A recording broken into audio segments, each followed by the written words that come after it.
नमो नियंतारं नमो सिद्धारणं नमो आयर्याणं नमो वज्रायाणं नमो लोये सर्वस्थापनम् एषु पंच नमोकारो सर्वपापप्रणाशनम् मंगलानं च सर्वेसिं परमं हवै मंगलम्। जय जगदीव जोड़ी वीयानो जगगुरु जगानंदो जगनाहो जगबंधु जय जगत्यामो वै। जय सुयान प्रभु तीर्थयरणम अपचिमो जय जय गुरुलोगानंद जय महपा महावी वंदे महायसं महापादं महावीरं महामुनिम् अमरनराय मह्यं चरमतीर्थयरम्यमसते सर्वारिष्टप्रणश्चाय सर्वाभीष्टार्थदाय सर्वलब्धिनिधानाय श्री गौतम स्वामिने नमः। श्री सुधर्मा स्वामिने नमः। अज्ञानतिमिरान्धः ज्ञानाञ्जनशलाकया नेत्रमुन्मीलितं येन तस्मै श्री गुरवे नमः। धर्म लाभ बहुत बहुत आशीर्वाद। सभी को सादर जय जिनेन्द्र। गंधर्वाद की इस 153वीं कक्षा में आप सभी का हार्दिक स्वागत है। जैसा कि पूर्व कक्षा में हमने कर्म सिद्धांत की बात करते हुए अंतराय कर्म पर विशेष ध्यान दिया था, जिसके संदर्भ में ये चीज देखी कि अनंत दान, अनंत लाभ, अनंत भोग, अनंत उपभोग और अनंत वीर, ये तो आत्मा के गुण हैं। परंतु ये गुणों पर जब कर्म का आवरण आ जाता है तो कर्म का नाम भी उसी रूप दिया जाता है। जैसे कि क्या नाम दिया गया था? दान अंतराय, लाभ अंतराय, भोग अंतराय, उपभोग अंतराय, वीर्य अंतराय, इस प्रकार से नाम भी दिया गया था। साथ में ये चीज देखी कि आए भले ही हम कर्मों से बंधे हुए हैं, लेकिन जैसे सिमंदर भगवान है, वे क्या कर रहे हैं? महाविद्य क्षेत्र में आज भी देश न दे रहे, तो उनके तो ये गुण प्रकट है, परंतु हमारे गुण प्रकट नहीं है। फिर ये चीज देखते हुए हमारा सामने बताई कि अगर किसी व्यक्ति के अंदर इच्छा उत्पन्न हो रही है और अंतराय कर्म का उदय है, प्रबल उदय है, तो उसकी इच्छा की पूर्ति नहीं हो सकती। दूसरी चीज ये चीज है कि यदि किसी व्यक्ति के अंदर इच्छा है परंतु अंतराय कर्म का उदय नहीं है, तो उस व्यक्ति की इच्छा पूर्ण हो जाएगी। तीसरी चीज ये देखी कि किसी व्यक्ति के अंदर इच्छा नहीं है परंतु अंतराय कर्म का उदय भी नहीं है, तो इच्छा ना होती हुई भी उसको चीज की प्राप्ति होगी, अर्थात लाभ जरूर होगा। और एक चीज ये देखी कि अगर इच्छा भी नहीं है और लाभ अंतराय कर्म का उदय भी नहीं है, तो वह व्यक्ति जैसा है वैसा ही रहेगा, ना तो वह अपने जीवन में उन्नति कर सकता है। फिर ये चीज हमने आगे चलते हुए देखी, पर्याय के संबंध में देखी कि पर्याय कर्माधीन है। शरीर जो परिवर्तन हो रहा है वह पर्याय के कारण हो रहा है, परंतु इससे कोई गुण में फर्क पड़ने वाला नहीं है। ये चीज नहीं कि अगर शरीर का घात हो जाए तो गुण का भी घात होगा, गुण कम होने वाले नहीं है। आत्मा में अनंत अनंत गुण हैं, वे उतने ही रहने वाले हैं, परंतु कर्म का आवरण आ जाने के कारण से वे गुण प्रकट नहीं हो पाते हैं, लेकिन उनका गुण का कभी भी अभाव नहीं होता है। फिर अंत में ये चीज देखी कि जिस गुण को कर्म ढकता है उसी के आधार पर कर्म का नाम रखा जाता है।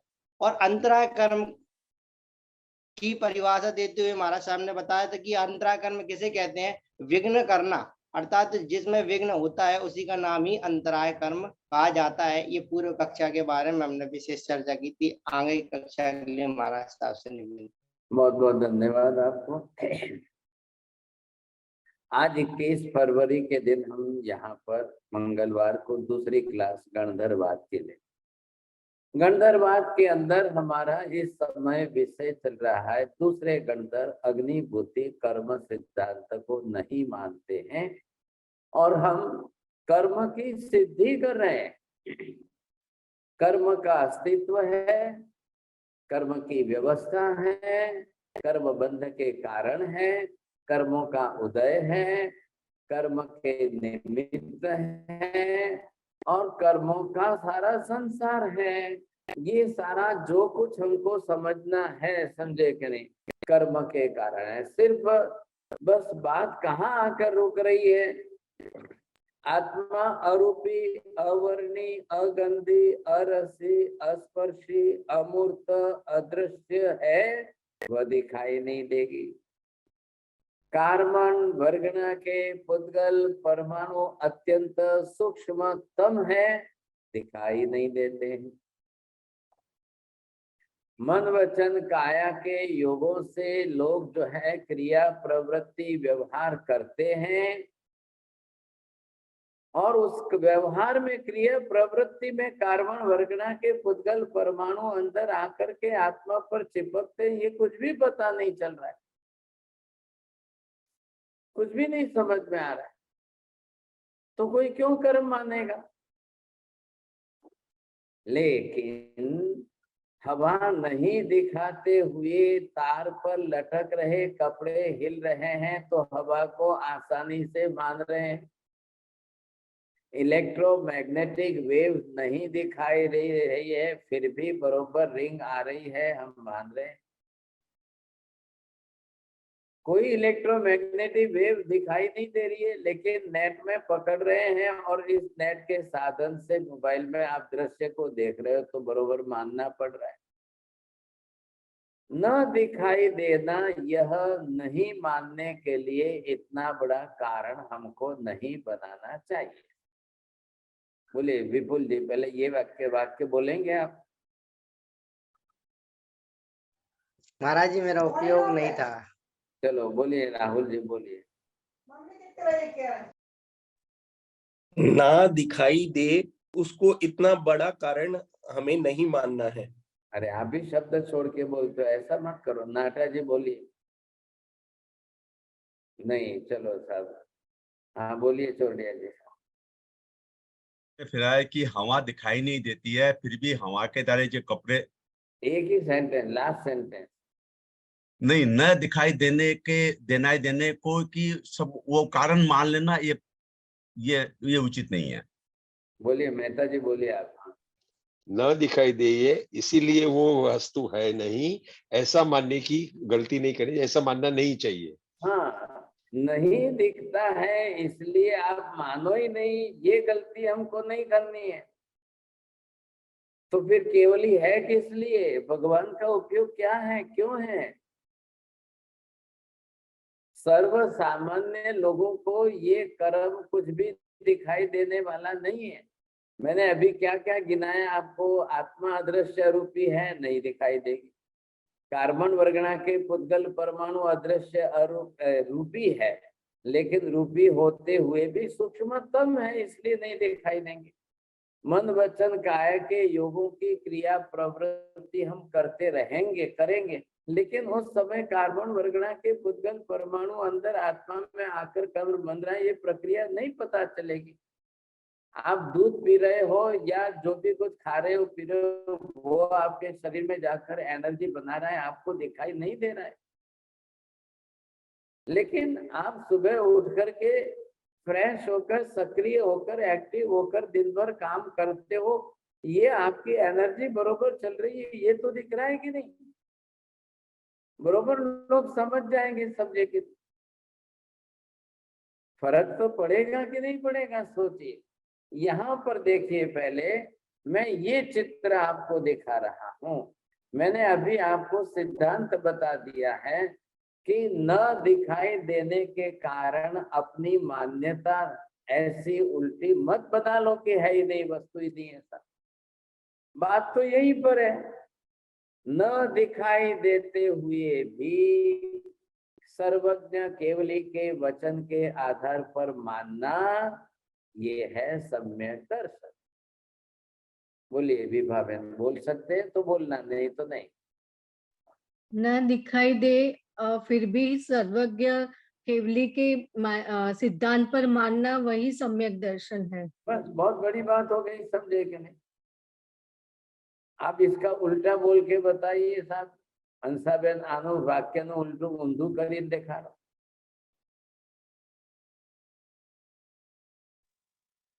दिखाई दे तो ही मानना, वो और केवली का मानना नहीं, वो ही मिथ्यात्व है। न दिखाई देते हुए भी केवली का वचन स्वीकारना ही नहीं, मानना ही नहीं, ये मिथ्यात्व है। आप उसको वहां कहाँ ले जाओगे आप? भाई दिखाई दे दे तो दुनिया मानने को तैयार है। 100 में से 99% लोगों ने ये मान्यता तो पकड़ बनी बनाई रखी है कि आपको दिखाई देगा तो मानेंगे, दिखाई देगा तो मानेंगे, दिखाई दे तो मानेंगे।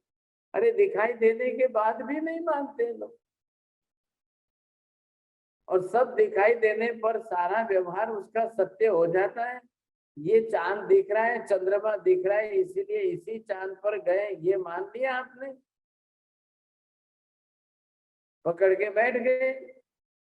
अब भाई चांद बोलेंगे, मून बोलेंगे, मून बोलेंगे, चांद बोलेंगे, चांद तो यही दिख रहा है, एक के सिवाय दूसरा तो कोई चांद है नहीं। और आपने तो मान लिया, हाँ सब नील आर्मस्ट्रांग चांद पर गया था, आपने तो मान लिया वो चांद पर गया था, वो चांद पर गया था, वो गए थे, वो जा रहे हैं। अरे जो दिख रहा है, लेकिन आपको वहां तक जाने का कैलकुलेशन, गणित, क्रिया, मार्ग, विधि, गति, तीव्र कोई विचार करने की बात ही नहीं है। और आज के पंचम काल के कलयुग, वर्तमान काल के कलयुग की परिस्थिति ऐसी आ गई है कि सर्वज्ञ के वचन को नहीं मानना, लेकिन साइंटिस्ट ने अगर एक बात कह दी तो वो पहले मान। अब ये कोई समझ में नहीं आ रहा है। और साइंस ये खुद कह रहा है, हमारे साइंस के फील्ड में जितने सैकड़ों साइंटिस्ट हो गए हैं, सभी के वचन अंतिम सत्य है, ऐसा साइंस नहीं कहता है। All the scientists, those who are giving any type of formula, all the principles are not the ultimate truth. This is the sentence of the scientist. लेकिन कॉमन लोग, सर्व सामान्य लोग जो है, मानने के लिए पागल हो जाते हैं। मैं आपको ये पूछता हूँ मेहता जी कि डार्विन कोई साइंटिस्ट था कि फिलोसोफर था, कौन था? साइंटिस्ट नहीं था वो, फिलोसोफर भी। डार्विन कोई साइंटिस्ट नहीं है, डार्विन कोई फिलोसोफर नहीं है साहब। आप ये देखिए, पहले हमको ये ख्याल आना चाहिए। अब एक दुनिया का मूर्ख आदमी जिसने कह दिया कि मनुष्य बंदरों की औलाद है साहब, और आज उसको मानने वाले करोड़ों लोग हो गए। अपने बाप दादाओं को गालियां दे करके जो व्यक्ति एक सिद्धांत बना रहे हैं, और करोड़ों लोग फीस भर के पढ़ के अपना सिद्धांत बना रहे हैं, अब क्या बोलना है? क्या बोलना? किसको मूर्ख बोलूं मैं? डार्विन को मूर्ख बोलूं कि डार्विन के सिद्धांत को मान करके बहस करने वालों को मूर्ख बोलना? किसको बोलना है? कुछ भी नहीं, कुछ भी देखना नहीं है हमको, उसके अंदर गहराई में उतरना ही नहीं है। डार्विन ने कह दिया, टेक्स्ट बुक में लेसन आ गया, हमको टीचर ने पढ़ा दिया, हमने मान लिया, हमारे पूर्वज बंदर थे। अब क्या करना, क्या भाई साहब, क्या करना? ऐसे नहीं होता है। आप जब तक अंतिम सत्य की खोज में नहीं निकलोगे और यथार्थ अंतिम सत्य नहीं स्वीकारोगे और उसको अपनी मान्यता का विषय नहीं बनाओगे, वहां तक सम्यक दर्शन नहीं होगा। मिथ्यात्व की गांठ ग्रंथि का भेदन कभी नहीं होगा, नहीं खुलेगा। चलो जो भी थे, इंद्रबुद्धि गौतम की 50 बरस की उम्र में उनकी गांठ खुली, उनके भाई साहब वायुभूति की गांठ खुली, उनके तीसरे भाई साहब 46 ईयर की एज में अग्निभूति की गांठ खुली। किस तरह से खुली? सर्वज्ञ महावीर के वचन को सिद्धांत के रूप में स्वीकारा, माना, समझा, तब गांठ खुली। 11 पंडितों को, इंद्रबुद्धि गौतम को, अग्निभूति, वायुभूति, व्यक्त स्वामी, सुधर्मा स्वामी, इन 11 पंडितों को कौन से साइंटिस्ट का वचन मिला? कौन से साइंटिस्ट का वचन मिला है? 2500 साल पहले की बात है। 2900 साल पहले की बात सोच लो, कौन से साइंटिस्ट का, किस विद्वान का, कौन से वैज्ञानिक का वचन मिला उनको? कोई साइंटिस्ट ने आज दिन तक आत्मा को सिद्ध नहीं किया है, कोई साइंटिस्ट ने आज दिन तक कर्म को सिद्ध नहीं किया है, कोई साइंटिस्ट कभी मोक्ष को सिद्ध कर ही नहीं सकते हैं। साइंटिस्ट का फील्ड सिर्फ पुद्गल पदार्थ है, उससे बाहर नहीं है। साइंटिस्ट का विषय नहीं है। लेकिन अब साइंटिस्ट कहेंगे तो मोक्ष मानेंगे, साइंटिस्ट कहेंगे तो आत्मा मानेंगे, साइंटिस्ट कहेंगे तो कर्म मानेंगे। ये पकड़ क्यों बना के रखी है? ऐसी पकड़ बना के रखने का प्रयोजन क्या, क्या फायदा क्या हो रहा है? साइंस खुद अपने फील्ड में कह रहा है, Newton's theory it is already change, Einstein's theory is already change. The today's total science is not based on the Einstein's theory. Today's total metaphysics का science, it is not based on the Newton's theory. कि कहाँ हम पकड़ के बैठे? उधर science के क्षेत्र में इतना बदलाव आ रहा है, इतना बदल रहा है सब कुछ, और हम एक बात को पकड़ के बैठे। वो कहते ना, गधे की पूंछ पकड़ के बैठे, ऐसी हालत हो गई है हमारी। अरे गधा लात मार रहा है फिर भी नहीं नहीं नहीं नहीं, मैं गधा नहीं छोड़ूंगा साहब। गधा लात मार रहा है, अब तो अरे मेरा गधा है, मेरा 1 करोड़ रुपए का खरीदा हुआ गधा है। अरे भला होवे, तुमका गधा तुमको लात मार रहा है और फिर बोलो मेरा 1 करोड़ रुपए का खरीदा हुआ गधा है। अरे मैंने इतना पैसा फीस दे करके कॉलेज में पढ़ाए, डार्विन का थ्योरी पढ़ाए। अरे भाई साहब, वो तुम्हारे बाप दादाओं को बंदर के गालियां दे रहा है और तुम बोल रहे हो मैंने इतने लाखों रुपए की फीस दे करके मैंने पढ़ाया। तो गलती डार्विन की है कि तुम्हारी है? महावीर क्या कह रहे हैं, पहले ये सोचो, पहले अपना मानस बदलिए। साइंटिस्ट कभी सर्वज्ञ होते ही नहीं है। साइंस का फील्ड जो है फिजिक्स के सिवाय बाहर नहीं जाता है। साइंस के फील्ड के अंदर किसी भी साइंटिस्ट के लिए परमाणु पुद्गल द्रव्य से बाहर का दूसरा कोई सब्जेक्ट ही नहीं है। न वो आत्मा का विचार करते हैं, न कोई धर्मास्तिकाय का विचार कर सकते हैं, न कोई अधर्मास्तिकाय का विचार कर सकते हैं, न कोई आकाश का विचार कर सकते हैं। क्यों नहीं कर सकते हैं? आकाश भी अरूपी द्रव्य है, धर्मास्तिकाय भी अरूपी द्रव्य है, अधर्मास्तिकाय भी अरूपी द्रव्य है, चेतन आत्मा भी अदृश्य अमूर्त अरूपी द्रव्य है। कोई भी अरूपी द्रव्य साइंस का विषय ही नहीं है। सिर्फ और सिर्फ रूपी द्रव्य पर ही, मूर्त द्रव्य पर ही, दृश्य द्रव्य पर ही साइंटिस्ट विचार कर सकते हैं। बाकी उनके लिए विषय नहीं है। उनके पीछे हम क्यों हमारी जिंदगी बिगाड़े? हमारा इतना कीमती मनुष्य का जन्म, हम उनके पीछे हमारा भव बिगाड़े?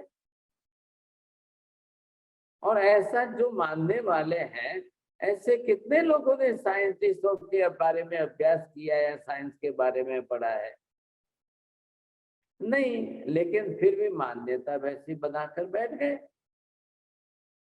ये गलती हमें नहीं करनी है। हाँ जी, इधर देखिए मैं क्या बता रहा हूँ, चित्र देखिए, पहले डायग्राम बोर्ड पर देखिए। इधर मैंने आत्मा का चित्र बनाया है और आत्मा के अंदर इन गुणों का, और गुणों के ऊपर आवरणीय कर्म है। ध्यान से देखिए, जो जो खुली जगह में एक एक के अंदर जितने प्रतिशत भी खुली जगह दिखा रहा हूं, मूलभूत आत्मा का गुण है।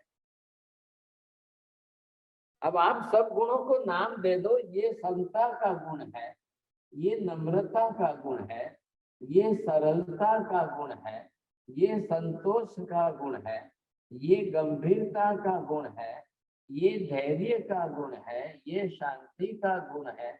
आप सब गुणों को एक एक गुण के हिसाब से नाम दे दो। अब ध्यान रखिए, जो भी कर्म आएंगे, कार्बन वर्गणा के पुद्गल परमाणु आएंगे, वे आत्मा के प्रदेशों के साथ बंद होकर एक रस होकर चिपकेंगे, तभी कर्म बनेंगे, नहीं तो नहीं बनते। आगे ये बात सुन लिया आपने मीना बहन, can you speak this word?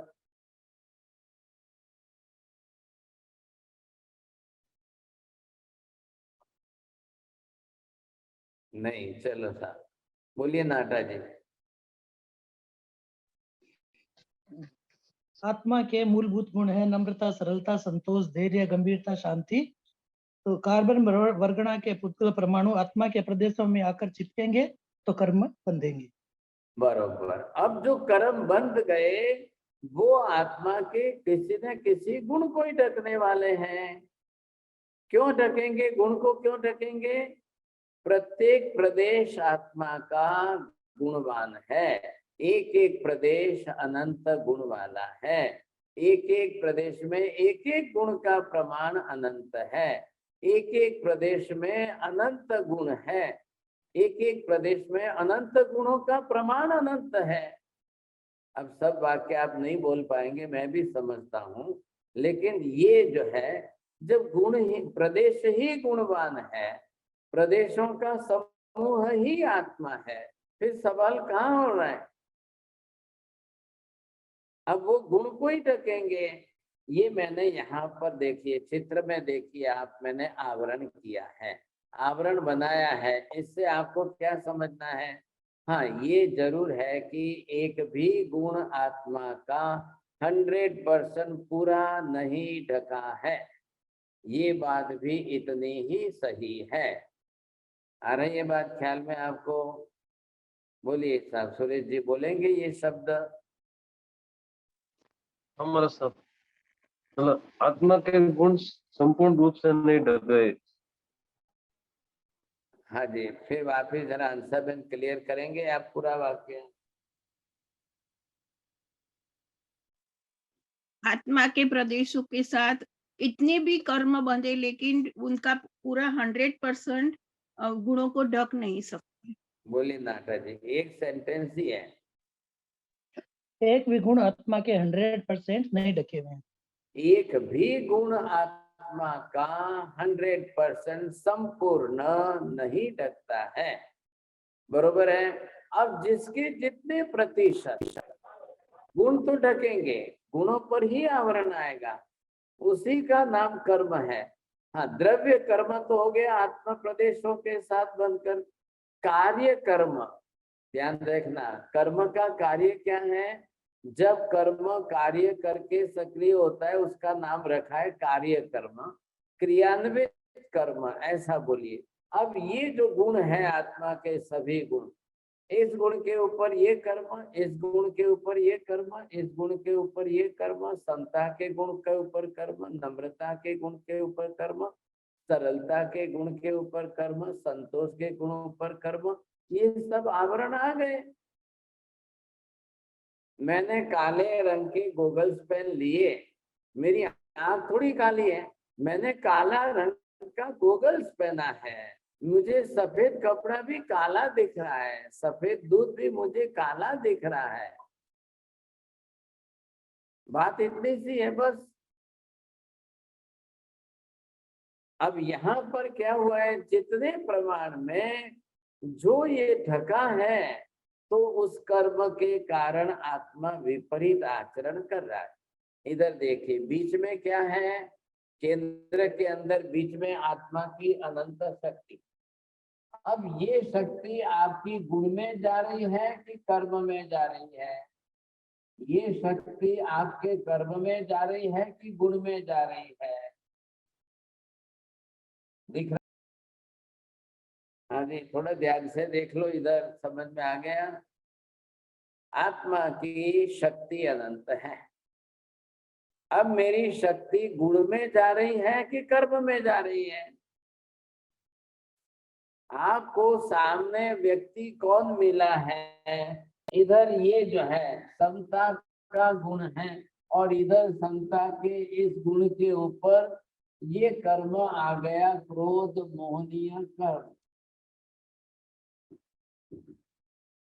अब मैं अगर समता में जा रहा हूं तो ठीक है, नहीं तो आप क्रोध में जा रहे हो। अब देख लो आप अपनी तरफ से अच्छी तरह से। अब आपको संसार में क्रोध करते लोग दिखाई दे तो आपको समझ लेना चाहिए कि उसके गुण के ऊपर ये कर्म का आवरण है और वो अपनी एनर्जी शक्ति जो है इसी में यूज कर रहा है। आपके घर में इलेक्ट्रिसिटी आ रही है, पंखे लगे हुए, एसी लगा हुआ है, लाइट लगी हुई है, ट्यूबलाइट है, मोटर है, आपको एनर्जी किस में कन्वर्ट करके कौन सा इक्विपमेंट आपको एक्टिव करना है?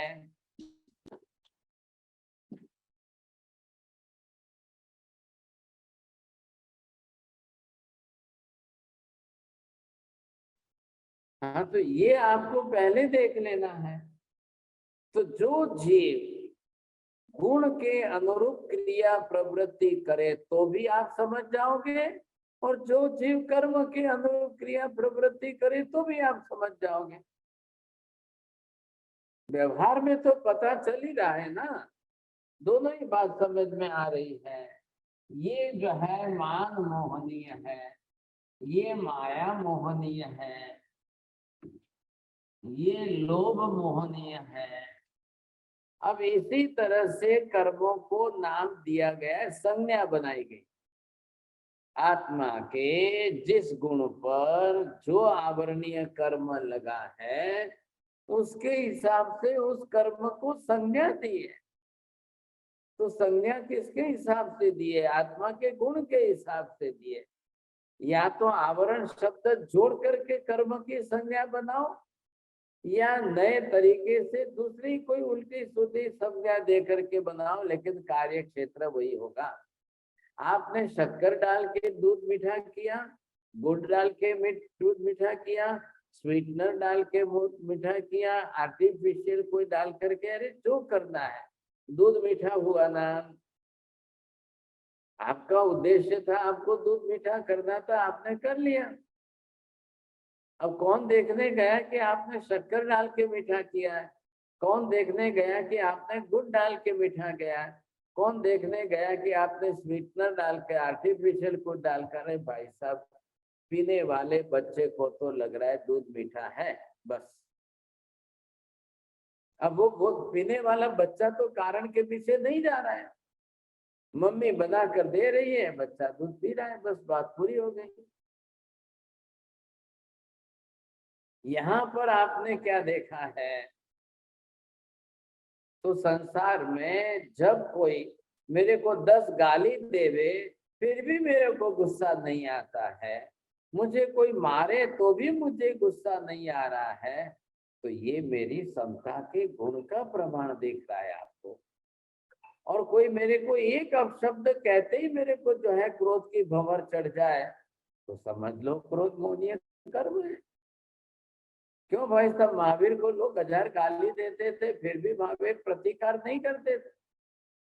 संगम महावीर को इतना भारी उपसर्ग करता था, महावीर कोई प्रतिकार ही नहीं करते थे। क्यों? महावीर को कुछ नहीं लग रहा था क्या? महावीर कोई लोहे के बने हुए थे क्या? महावीर का शरीर हमारे जैसा औदारिक शरीर नहीं था, क्या था? क्यों नहीं लगता था कुछ उनको? बरोबर लगता है। किसी का भी शरीर लोहे का नहीं होता है, सबका औदारिक शरीर होता है। चाहे संगम इतना उपसर्ग कर रहा है, इतनी वेदना पीड़ा होते हुए महावीर को अब उस समय लक्ष्य ही नहीं है, मुझे इसका प्रतिकार नहीं करना है, मुझे इसको गाली नहीं देनी है, मुझे इसको वापस दोबारा मारना नहीं है। क्यों करेंगे महावीर? लेकिन हम क्या कर रहे हैं? महावीर तो नहीं कर रहे हैं, हम क्या कर रहे हैं?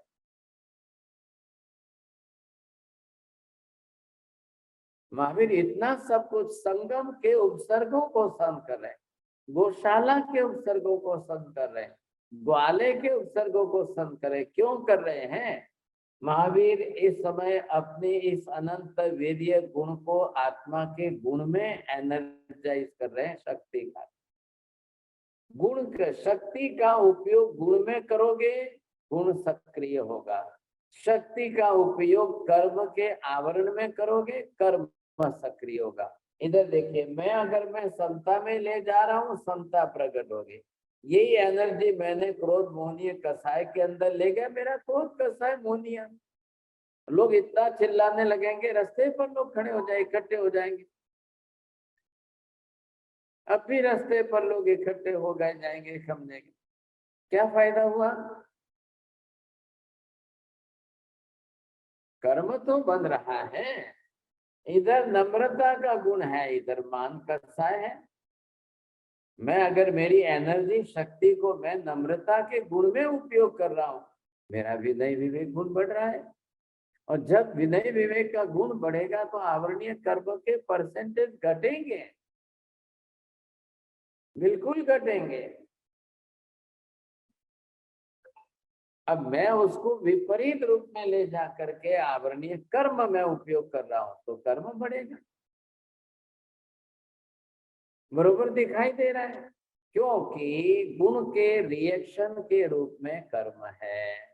गुण से विपरीत आचरण कर्म का है, गुण से विकृत आचरण कर्म का है, गुण से अल्प प्रमाण में आचरण ही कर्म का है। ये सब आपको जो दिखाई देंगे पूरे संसार के व्यवहार में, पूरे संसार। आपके आते ही एक कुत्ता भी आपको देखकर भौं भौं भौं भौं कर रहा है, वो कुत्ता भी अपना रिएक्शन दिखा रहा है। उसको भी आपके ऊपर इतना गुस्सा आ रहा है, क्रोध बढ़ रहा है, क्यों आए आप, जाओ जाओ जाओ जाओ जाओ। वो भौं भौं भौं भौं उसकी भाषा में, अब उसके पास एक ही अक्षर की भाषा है। ध्यान रखिए, सभी पशुओं के पास दांत है, जीभ है, कंठ है, गला है, अंदर आत्मा है, बाहर शरीर है, पांचों इंद्रियां है। लेकिन क्या कारण है कि प्रत्येक पशुओं के पास एक अक्षर की ही भाषा है। एक भी पशु मनुष्य की तरह से 52 अक्षर अल्फाबेट बोल नहीं सकते हैं, क्या कारण है?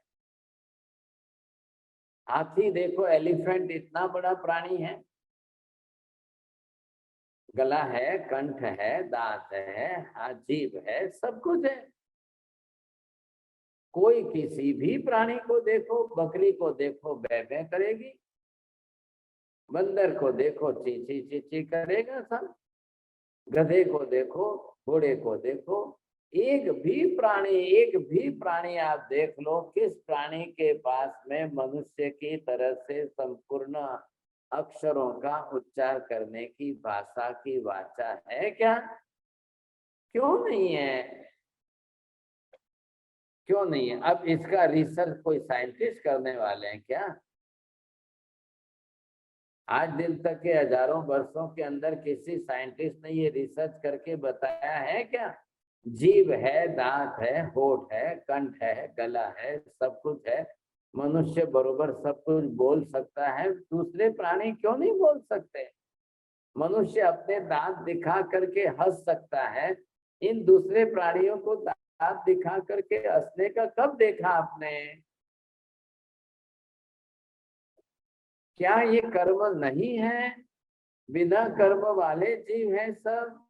बिना कर्म के हो तो बख्शली इतना वेरिएशन, बकरी की बेबे जैसी आवाज ध्वनि दूसरे किसी की नहीं है, हाथी के हिनहिनाने जैसी आवाज दूसरे किसी की नहीं है, घोड़े की आवाज के जैसी आवाज गधे की कभी होती ही नहीं है। कब आपने किसको जो है मेहता जी सांप को बोलते हुए देखा है आपने? नहीं जी सर, नहीं। तोड़िया जी हाँ कह रहे हैं, वो ऐसे हाँ से दिला रहे हैं। कब आपने सांप को बोलते हुए? नहीं देखा महादेव। अब ये आप समझ लीजिए ना, सबके पास है।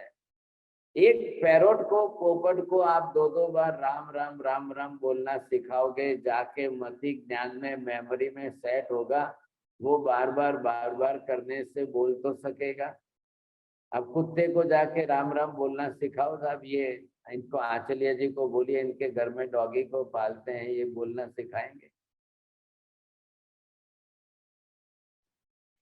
क्यों नहीं? कारण क्या है इसका?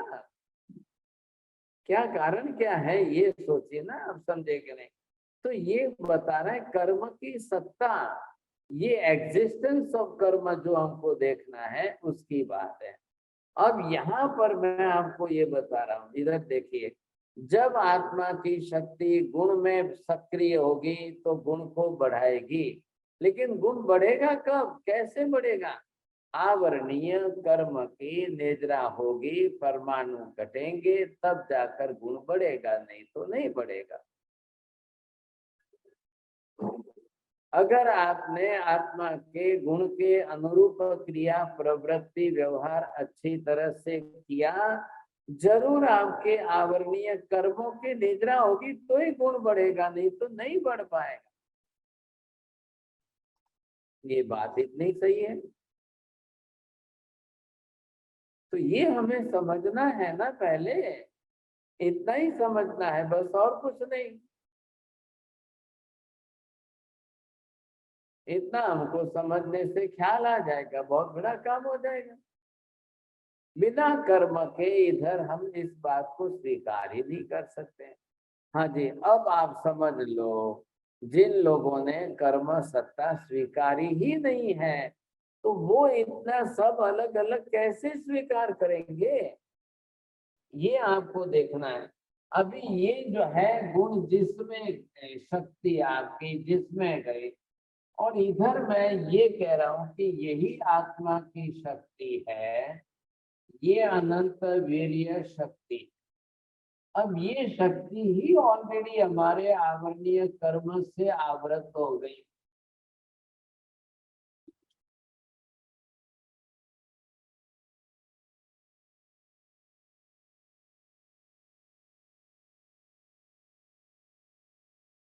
ये ऑलरेडी जो है हमारी अनंत शक्ति यही कर्म के आवरण से ढक गई। अब ये बन गया अंतराय कर्म।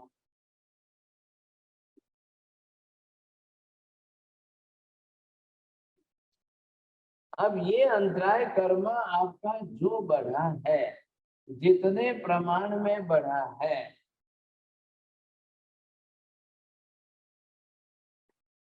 अब ये शक्ति आपकी एक तरफ जो है ये प्रकट हो रही है।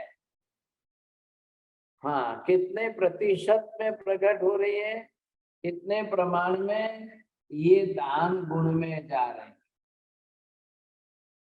इधर ये एनर्जी आपकी प्रकट हो रही है, यहाँ से ये लाभ के क्षेत्र में जा रही है।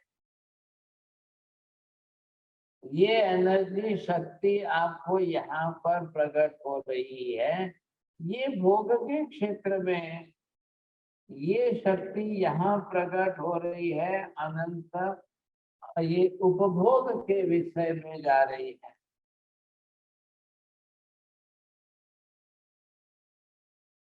ये आपके अंदर प्रकट हो रही है, शक्ति के क्षेत्र में आपके जा रही है। पहले इधर देख लो कर्म की मात्रा है कितनी, और उसमें से जितना क्षय पश्चिम है उसमें से प्रकट हो कितना रहा है, ये आप देख लो। अब यहाँ से ये इतने ही प्रमाण में आपका रास्ता खुला है, ये आपका इतने प्रमाण में ही रास्ता खुला है। इधर आप देखोगे सबके अंदर ये आपका प्रमाण। अब शक्ति तो केंद्र में है ही, ये तो है ही, अनंत वीर्य है, कोई ना तो नहीं है सब। अब ये अनंत वीर्य आपका होते हुए इन पांचों के अंदर आपकी जो एनर्जी यूज हो रही है, प्रकट हो रही है, वो अनंतवें भाग की ही हो पा रही। अरे ये बात मीना बहन जी बोलिए, ध्यान में लो। So the energy which is open is only a partial part of the infinite energy. Infinite And it- infinite energy is already existing in your soul, right. but it is covered by the antaraya karma. And the portion of the infinite energy is coming in partially on the particular thing.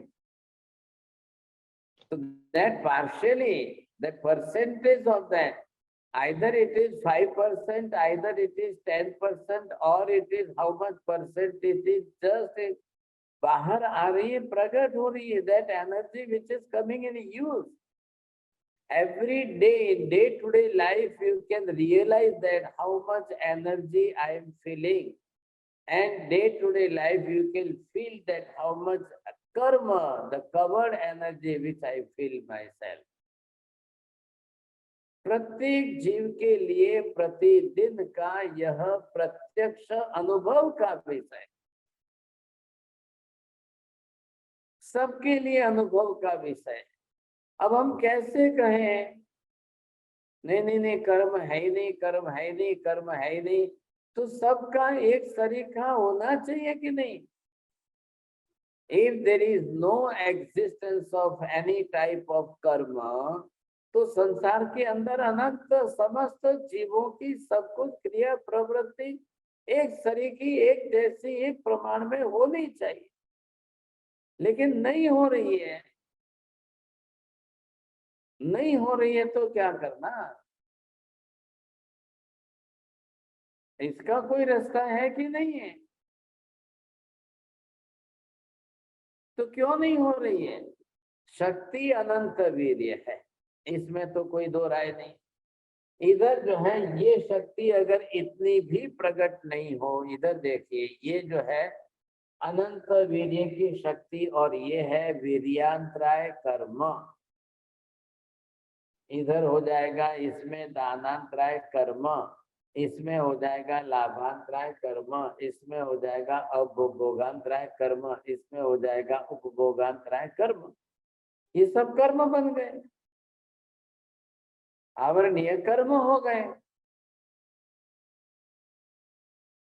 अब जब आवरणीय कर्म हो गए तो हमको बरोबर अनुभव हो रहा है, we realise it very well, बरोबर अनुभव कर रहे हैं हम। ये कौन सा है? विद्यांतराय कर्म। आपकी शक्ति का उपयोग हो रहा है कि आपका आलस्य प्रमाद में समय बीत रहा है।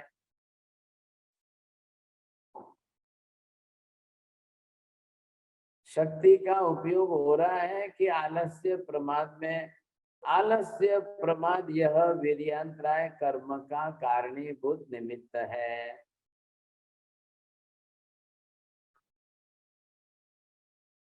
ये जो चलेगा किस हिसाब से चलेगा? जब ये हमको पता चलता है, ये भी पता चलेंगे, सब पता चलेंगे, सब सभी कर्म के रूप में। मैं चाहते हुए दान नहीं दे सकता हूँ, मेरे पास संपत्ति है, करोड़ों की संपत्ति है, काफी बड़ी संपत्ति है, मैं जीव दया के लिए, प्राणियों के लिए भी नहीं दे सकता हूँ। क्या कारण है? और ये भी जानता हूं कि मैं कोई सब साथ में लेकर नहीं जाने वाला, मैं कोई सब साथ में लेकर जाने वाला नहीं हूं। मैं जानता हूं अच्छी तरह से, मैंने जिंदगी भर मेहनत की, इतना कमाया, इतना इकट्ठा किया, इतना कमाया, इतना, लेकिन मैं साथ में नहीं ले जा सकता हूँ, ये अच्छी तरह से जानता हूं मैं। फिर क्या हो गया? क्या कारण क्या हो गया? मैं कुछ नहीं कर पा रहा हूं, मैं दान नहीं दे पा रहा हूं, मुझे खुद को मिल नहीं रहा है। सुबह से उठता हूं, मेरी इतना इच्छा है ये मिल जाए, ये मिल जाए, ये आ जाए, ये मिल जाए, ये आ जाए, ये मिल जाए, मेरी चाहना है, बहुत इच्छा है, नहीं मिल रहा है सर। मैं ये खाना चाहता हूँ, ये पीना चाहता हूँ, मुझे इसकी इच्छा है, मुझे ये खाना है, मुझे इतना खाना है, मुझे ऐसा खाना है, मुझे ऐसा चाहिए, मुझे नहीं हो पा रहा है। क्या कारण क्या है? all types of other luxuries and accessories, whatever there are. नहीं, मैं भी चाहता हूँ सब। अब आजकल सब नेट का जमाना है, लोग देख रहे हैं कि अंबानी के घर में क्या खा रहे हैं, लोग देख रहे हैं अंबानी के घर में क्या पी रहे हैं। अरे ये क्या बात होगी, वो 3 लाख रुपए की चाय पी रही है। वो देख करके लाखों लोग परेशान हुए, ये 3 लाख रुपए की चाय, हमको 3 रुपए की चाय नहीं मिलती है, ये 3 लाख रुपए की चाय पी रही, ये क्या बात है, समझेंगे लोग परेशान है। तो आखिर उसका क्या कारण क्या है? ईश्वर की व्यवस्था इसको कभी नहीं प्रूव कर सकते हैं। ईश्वर किसी को 3 लाख की चाय देवे, ईश्वर किसी को 3 रुपए भी नहीं दे सकता है। ईश्वर किसी को, ये व्यवस्था बैठ ही नहीं रही है। अब ये व्यवस्था बैठ ही नहीं रही है, तो फिर इस व्यवस्था को हम क्यों करें, क्यों पकड़ के बैठे? ये हमें समझना होगा, बरोबर समझना है। तो ये जो कर्म बन रहे हैं, ध्यान दीजिए, एक ही गुण आत्मा का कार्य के हिसाब से डिवाइड होकर के अलग अलग तरीके का बन रहा है। दूध एक ही है, दूध की आपने चाय बनाई, किसी ने दूध की कॉफी बनाई, किसी ने दूध का मावा बनाया, किसी ने दूध की रबड़ी बनाई, किसी ने दूध की खीर बनाई, किसी ने दूध का दूध पाक बनाया। अनंत वीर्य गुण एक ही है, किसी ने दानांतराय में कन्वर्ट किया, किसी ने लाभांतराय में कन्वर्ट किया, किसी ने भोगांतराय में कन्वर्ट किया, किसी ने उपभोगांतराय में कन्वर्ट किया, किसी ने वीर्यांतराय में। भाई अंदर तो आत्मा के अंदर तो एक ही है, गुण के रूप में अंदर जब जाओगे तो एक ही है। वो आप किस दिशा में यूज कर रहे हो? सेम इलेक्ट्रिसिटी, सेम पावर आप लाइट में ले जा रहे हो, सेम पावर आप एसी में ले जा रहे हो, सेम पावर पंखे में ले जा रहे हो, सेम पावर। तो ये आपकी एनर्जी है, लेकिन आपने इक्विपमेंट उस प्रकार के बनाए। जो इक्विपमेंट आपने इलेक्ट्रॉनिक्स के जिस प्रकार के बनाए हैं, वो तो इलेक्ट्रिसिटी उसमें जाएगी तो इस तरीके से यूज होगी। चलना तो वही है। अब आजकल चल गया बाइक और गाड़ियां जो है वो इलेक्ट्रिक पर बनाओ भाई साहब। चलो अब ये ट्रेंड आ रहा है तो आप इस पर चलिए, तो इस पर चलते चलते अब ये बनाने में लग जाओ। इलेक्ट्रिसिटी पावर तो वही है ना, शक्ति तो वही है, आपको कल इलेक्ट्रिसिटी बढ़ानी पड़ेगी, उसको जनरेट करना पड़ेगा, बिना शक्ति के नहीं चलता है। उद्गल द्रव्य की भी शक्ति अपनी है, तो चेतन आत्मा की भी शक्ति अपनी अनंत है। हमने इस शक्ति को पहले ही अंतराय कर्म के अंदर बांध करके आवरणीय कर्म बना दिए। अब ये अलग अलग चल करके ये अलग अलग कर्म बनाए और इसके कर्म आपके अलग बन जाए, आप उसमें चल करके, ये बन गया आपका दानांतराय कर्म।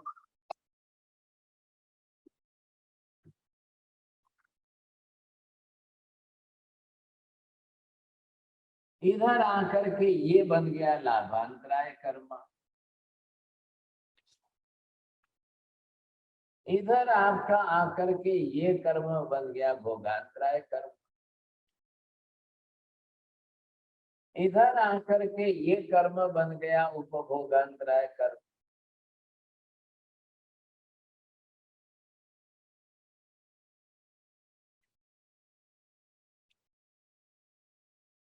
अब ये हो गया आपका वीर्यांतराय कर्म।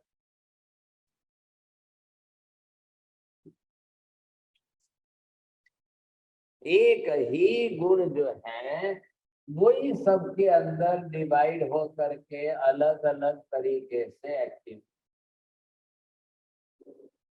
बस अब आपको करना क्या है, संसार के समस्त जीवों के परसेंटेज निकालो।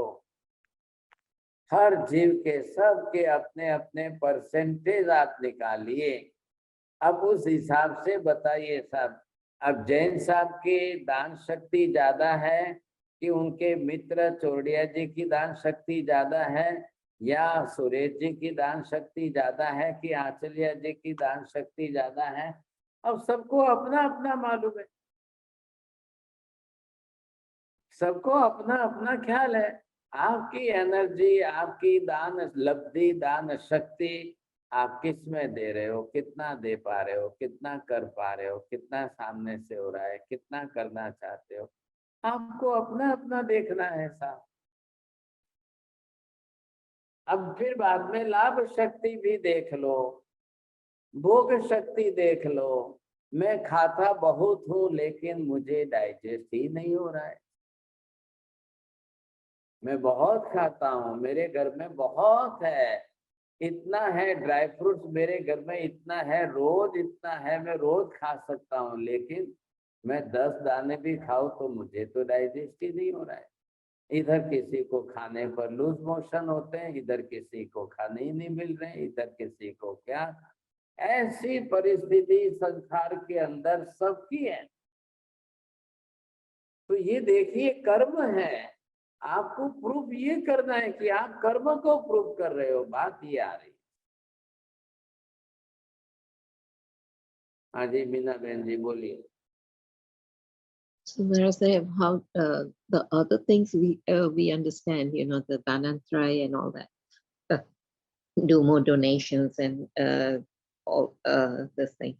So how do you reduce your antray karma to gain your strength to gain? Antraya karma, it is the name of the group name. Just like the company, it is of the group name, you see. Antraya karma, it is already for all the 5. Common name for Antraya. We have used the Antraya here with the Dan. Use this word Antraya with the Labha. We have used this Antraya with the Bhoga, Upabhoga, and Virya. So this is the particular karma. So sorry, I meant the virya. How do you increase your Shakti? Right. You must start to donate the money. If you are ready to give the donation every day, whatever type of 10 rupees, if you are giving to the beggar person, it is removing your Dhanantraya karma, reducing your Dhanantraya. Same like that, all the gun. हाँ जी बोलिए। महाराज साहब कर्म जब आत्मा प्रदेश में चिपकते हैं, तो पहली बार जब कर्म चिपके तो आत्मा प्रदेश में चिपक के उसके बाद कर्म अपनी अपनी लेयर बनाते गए, तो अगले बार जो कर्म चिपकेगा वो फिर आत्मा प्रदेश में कैसे चिपकेगा? वो तो कर्म के ऊपर कर्म चिपकेगा ना महाराज। ये जो है, इधर देखिए,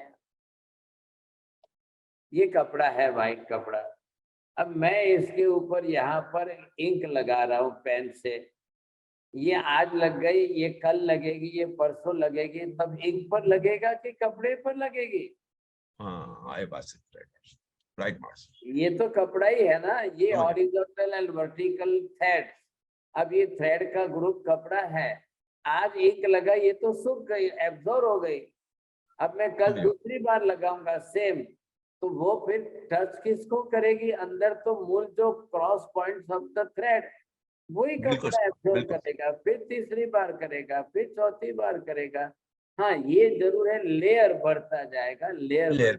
बिल्कुल समझ गया महाराज। हाँ जी। अच्छा महाराज साहब, मैंने सुना कि पुराने जमाने में पशु पक्षी जो है वो क्या मनुष्य की भाषा समझते थे, बोलते भी थे? बोले आज बोलते नहीं थे, ये बात मत करो। अच्छा, बोलने आज भी आपके घर में डॉगी है, इनको आचल्या जी को पूछो, उनकी डॉगी जो है समझता है कि नहीं समझता है? प्राणी है ना, आपके प्राणियों के अंदर मति ज्ञान है, श्रुत ज्ञान है, गुण ज्ञान संसार के सब जीवों के, क्यों नहीं समझेंगे? सभी पुराने काल में भी समझते थे, आज भी समझ रहे हैं, भविष्य में समझेंगे। चौरड़िया जी अंग्रेजी भी समझ। अच्छा चलो भाई साहब, अंग्रेजी सिखाओ, आप जो भाषा समझानी है समझाओ, किंतु बोल नहीं पाएंगे। बोल नहीं पाए। हाँ, ठीक है, बोलिए आचल्या जी। हाँ हाँ, उनका प्रश्न था, तो मारवाड़ी भी समझता है हमारा डॉगी, वो भी बोलना था। अब जस्ट एक वन क्विक शेयर करना था इंफॉर्मेशन आपको। जब वो दान अंतराय का आया था, तो मतलब सुनील कोविड के पहले क्लासेस लेते थे धर्म की, बोले कि मुझे like I wanted to learn a structured format, तो for 45 minutes he used to pay 1200 rupees each session. तो हमारा इतना सौभाग्य है कि आप एवरी सिंगल डे सेशंस दे रहे हो ट्वाइस, और पूछते भी हो, क्लैरिटी भी करते हो, और वापस क्लैरिफिकेशन और डाउट्स का भी समाधान देते हो। तो बहुत बहुत कृतज्ञ अस्मि आप। धन्यवाद, बहुत धन्यवाद। हाँ जी, अब आगे की दूसरी क्लासें भी बढ़ रही है। क्या है, फ्राइडे सैटरडे को इंग्लिश के अंदर कर्म की थ्योरी बम्बई से प्रीतेन भाई प्रोफेसर समझाने वाले हैं। और कल परसों 2 दिन जो है वेडनेसडे और थर्सडे के दिन योग दृष्टि समुच्चय, that is the philosophy of योग। The name of the book is Yoga Drashti Samuchaya. Those who want to study that, you can join in the another class, Viralem Jain Global Class Group B. The time is the same, 7:30 to 8:30. Those who want to study that. उसके बाद जो है next Monday से तत्वार्थ सूत्र in English language के अंदर बम्बई से professor साहब लेने वाले हैं। And those who want to learn the Sanskrit language and Prakrit language with the grammar, they can join the class, because every day there are the classes. In the group B, there are all other different classes. Now it is continue. Today it is the Prakrit language. So every Tuesday, Thursday and Saturday there will be the Prakrit language. And every Monday, every Wednesday, and every Friday, there will be the Sanskrit grammar language. So those who want to learn the Sanskrit language, you see, तो ये group B के अंदर classes चल रही है।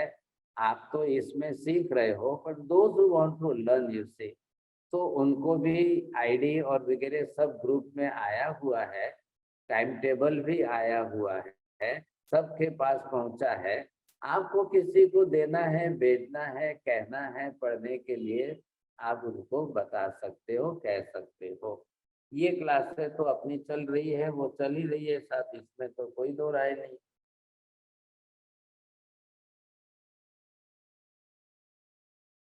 नमो हरियंताणम, नमो सिद्धाणम, नमो हरियाणम, नमो वज्रायाणम, नमो लोये सर्वसाहुणम, एषु पंच नमोकारो सर्व पापप्रणाशनम, मंगलाणं च सर्वेषां परमं हवै मंगलम्।